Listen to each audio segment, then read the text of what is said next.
So what we're going to do is we're going to fillet this fjord trout. I'm going to show you my way of filleting it, which I think is the easiest way. But let me show you the bone structure so you'll understand what's going on. Here we have the top of the fin. Below it we have a bone that comes all the way down to the central backbone. Then from the central backbone we have two curved bones which go round the middle of the fish. And then back at the backbone we have two bones that go either side. Those are the pin bones. What we're going to do is we're going to come in from the fin, cutting all the way down along the backbone, right down to the pin bones. And then we're going to take the knife and cut in one straight cut and take the whole fillet off.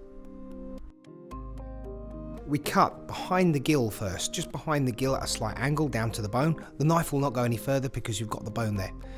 We follow then the knife along the backbone to one side of the actual fin along the back, all the way down to the tail. On the tail, we cut across a nice straight line, and then we allow our knife to basically go down as far as the pin bones, because we can feel the pin bones all the way along the fish. Work your way along the other side of the backbone up until we get into the belly, just beyond this fin that's here. Once we get into the belly, we run the knife flat along the actual bones and the belly bones and the backbone, cutting the side away.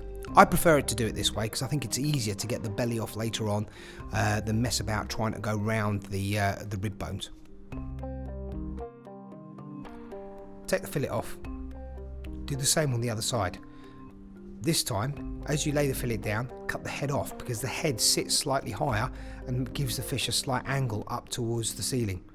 So it means that when you come to cut with your knife will cut at a slight angle.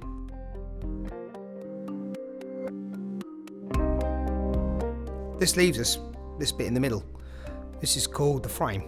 Now that flesh can be cured. You can put it into a little bit of salt and sugar, just into a dry mix, and allow it to cure then for about 5 to 10 minutes. And then once you've wiped it all off, it can go into a smoker and you can smoke it.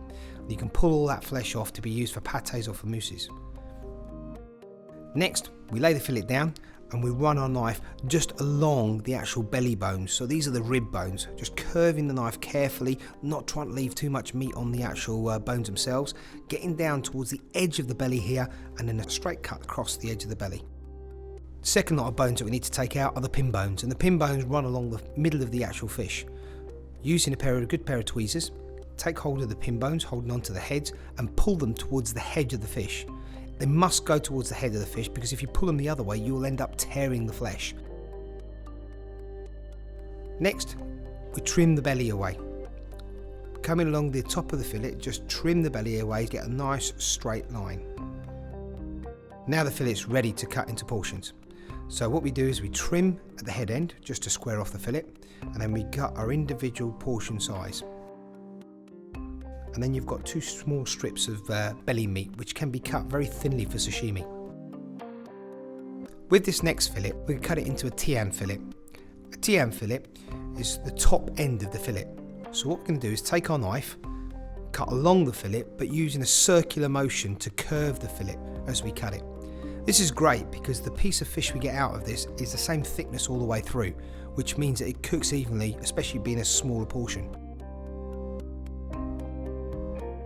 From the bellies that we've got from the tian fillet, cut that just nice and straight, and then we can cut diamond shaped pieces which can be used for things like canapes or tartare, anything like that.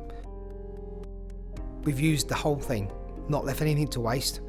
It's a real fantastic product on the Norwegian coastline.